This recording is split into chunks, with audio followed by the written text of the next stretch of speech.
जैसी से, एक ऐसा व्यक्ति जो तुमसे जैसा ही है वही चुनाव करते हुए। नशा केवल बुरी आदतों के बारे में नहीं है, ये तुम्हारे दिमाग के अपहरण के बारे में है। जब जैसी ने पहली बार ड्रग्स लिया तो उसका दिमाग डोपामिन से भर गया, जो कि अच्छा महसूस करने वाला रसायन है। ड्रग्स जैसी के दिमाग को इस तरह धोखा देते हैं कि वह सामान्य से अधिक सुख महसूस करे। लेकिन फिर क्या होता है, तुम्हारा दिमाग उस उच्चता को महसूस करने की उम्मीद करने लगता है और यह उसे क्रेव करने लगता है।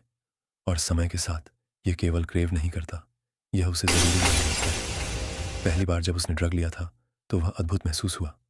तेज रंग, उत्तेजना और एक तरह का खुशियों का एहसास।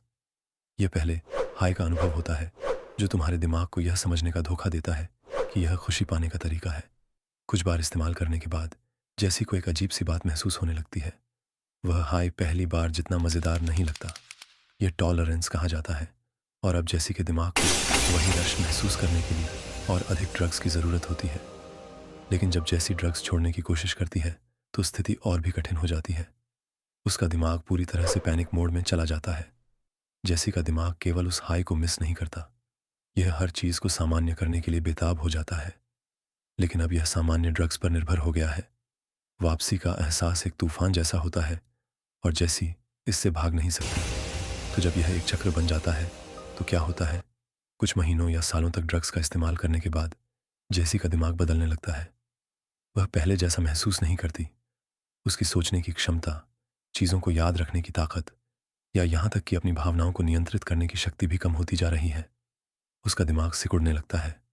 वे हिस्से जो पहले उसे अच्छे निर्णय लेने में मदद करते थे या खुश रहने में मदद करते थे, अब कमज़ोर हो रहे हैं। और सबसे बुरी बात, यह केवल जेसी को ही प्रभावित नहीं करता, यह उसके आसपास के सभी लोगों को प्रभावित करना शुरू कर देता है। उसके दोस्त, परिवार और भविष्य सभी खतरे में होते हैं। तो इस चक्र से बाहर निकलने का तरीका क्या है? लेकिन जैसी हार नहीं मानती। वह रिकवरी के पहले कदम को उठाती है। थेरेपी, सहारा और नए आदतों के माध्यम से जैसी का दिमाग धीरे धीरे फिर से बनना शुरू हो जाता है। जो कनेक्शन क्षतिग्रस्त हो गए थे वे फिर से बढ़ने लगते हैं, लेकिन इसमें समय लगता है। रिकवरी केवल ड्रग्स छोड़ने के बारे में नहीं है, यह अपने दिमाग को फिर से स्वस्थ तरीकों से अच्छा महसूस करना सिखाने के बारे में है। जितना ज़्यादा इस्तेमाल करोगे उतना ही इसे पलटना कठिन होगा। अगर तुम या तुम्हारे जानने वाला कोई व्यक्ति नशे की आदत से जूझ रहा है तो इंतज़ार मत करो, आज ही मदद लें। तुम अकेले नहीं हो। लाइक और सब्सक्राइब करें हमारे चैनल को। याद रखो, कभी भी बदलाव लाने के लिए देर नहीं होती।